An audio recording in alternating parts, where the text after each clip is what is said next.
So, what makes us unique? What is it that makes us human? Have you ever thought about it? I mean, really sat and thought about it? What makes us special? While we're on the subject, what makes us special in the eyes of each other? I found this article on livescience.com. Top 10 things that make humans special. These traits are speech, of course, our upright posture, nakedness. In other words, we look naked compared to primates. Clothing, extraordinary brains, hands with long opposable thumbs so we can bring our thumbs all the way across the hand to our ring and little fingers, giving us the ability to handle and manipulate certain objects. We can build and control fire. We are apparently the only known species with the ability to blush. We have considerably long childhoods where we remain in the care of our parents for years. And this may be linked to the large number of neurons in the neural cortex, which is said to take years to develop. Finally, in this article, they say that most animals reproduce until they die. We, however, live on after our children, and even after they have children. These are just examples of some of the things that I want to discuss here, as well as varying physical characteristics of human beings across the world, and what contributes to the expression of those traits. Also, I want to talk about something that I'm sure many of you have questioned yourself. What's this obsession with apes?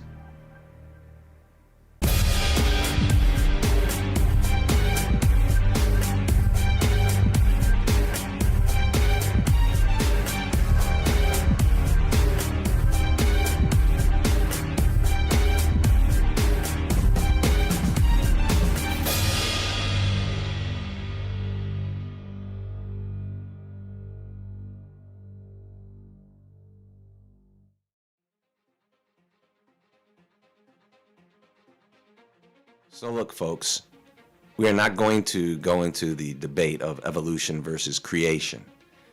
Science says that we share at least 99.9% of our genes with other humans. Science says that we share at least 96% of those genes with chimpanzees.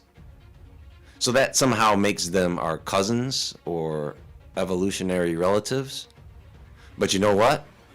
Science also says that we share 90% of our genes with cats and 85% with mice. Science also says we share 60% of our genes with bananas. Yes, bananas. So now that we have addressed that, let's move on. Probably the most profound distinction between humans and animals is that humans have dominion over them all. We are the only species that can intimately interact with most other creatures on the planet. Yes, animals can cohabitate with other species, but we can raise other species for the most part. I mean, we can reintroduce certain animals, species, back into different environments.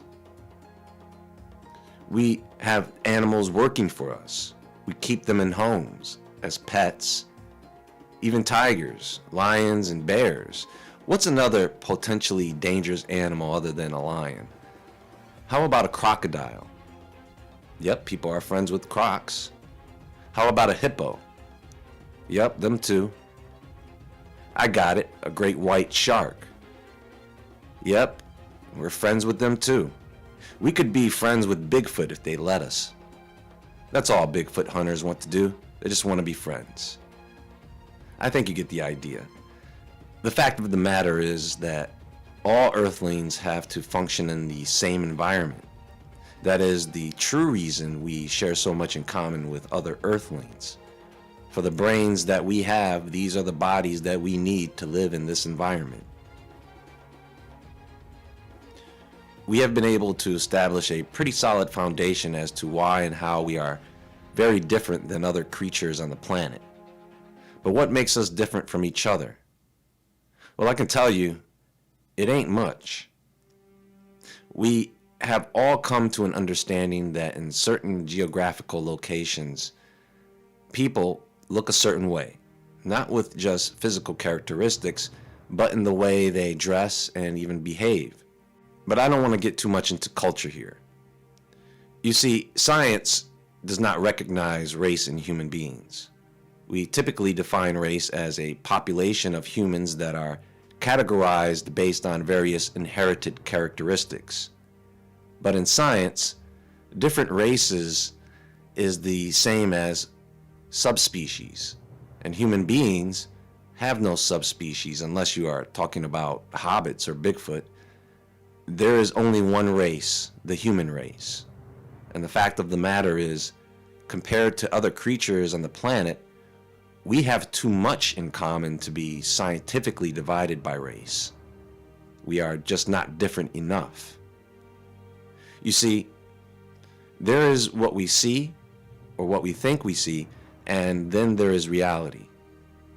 The most popular concept is that there are 5 major races: African, European, Asian, Oceania, and Native American. But the actual genetic variations are in all 5. So, in other words, well, let me just explain this. On the chromosome, you have thousands of genes. Some genes come in variations, and these variations are called alleles. So, if you were born with, let's say, dark, coarse hair, you still have the gene or allele, the variation for light, fine hair. Do you see? If you were born with brown eyes, you still have the code for blue eyes. The truth is, if separate racial groups actually existed, we would expect to find alleles and other genetic features that are characteristic of a single group but not present in any others. Any region-specific gene or allele that is distinctive to that region, only 1% of the people in that region possess that gene. We are diploid organisms, which means we inherit a set of alleles from the father and a set from the mother. Together, the 2 sets become your genotype on a DNA level. The traits that are expressed from the genotype, hair color, dimples, etc., is your phenotype. Sometimes one parent's allele can block the expression of the other parent's allele. This is where we get into dominant and recessive masking. If your father has blue eyes and your mother has brown eyes, and you have brown eyes, you actually have both blue and brown eyes. It is just that the brown eye allele is masking the other. The blue eye gene is still there. And this means that other genes are still there. They are just being masked. Dominant basically means you have it, you express it. Recessive means you don't express it, but you still have it. There are a lot of people who do not have dimples, but they still have the allele for it. How many of you have heard of Achu syndrome? It's a dominant trait when present. It's when someone is suddenly exposed to light after being in the dark for some time, and it triggers a sneeze reflex, usually causing the person to sneeze 2 or 3 times. Hand clasping, where you clasp your hands together without thinking about it, and if your left thumb covers the right thumb, then that could be the dominant phenotype. And see, Achu syndrome and hand clasping are traits that you can't physically see about the person, right? Just like tongue rolling. Some can roll their tongue, some cannot. But tongue rolling is a dominant phenotype. Early onset myopia or childhood nearsightedness is another dominant trait that, again, you can't tell a person carries this trait by looking at them. Now, some of you may or may not have noticed that certain human traits may come with certain abilities that are inherited. Some may not even know they possess these hidden traits. For example, redheads. By the way, when I'm talking about hair color, I'm talking about natural hair color. Anyways, redheads, compared to blondes and brunettes, tend to have a higher tolerance for pain. They have a higher tolerance for spicy food and pinpricks, which was discovered by a series of studies involved with injecting subjects with capsaicin, which is almost like injecting someone with hot peppers. Those facial expressions you make, apparently those facial expressions can be inherited. You may think that this is learned behavior, but even people that are born blind or separated from their parents at birth still show the same distinct facial expressions of the parent. Some people may have inherited a gene that interferes with the release of dopamine, which ultimately can determine a person's propensity for physical activity or if they will be lazy. Sweaty hands, insomnia. They have done studies to show that certain behaviors like trusting someone is partly inherited, whereas distrusting someone is strictly learned behavior. The desire to procreate, sex, empathy, aggression, bonding can all be attributed in part to inherited genetics. Of course, it would only give you the predisposition for certain behaviors. Even your outlook on life can be partly due to genes that affect receptor hormones like the love and bonding hormone oxytocin, which can contribute to how optimistic or how pessimistic you are. It seems that more than just our genes get passed down to our children, but our personalities as well. And it also seems that information is passed down not only by our genes, but downloaded to the child before the parenting even begins. How many of you have heard of morphic resonance?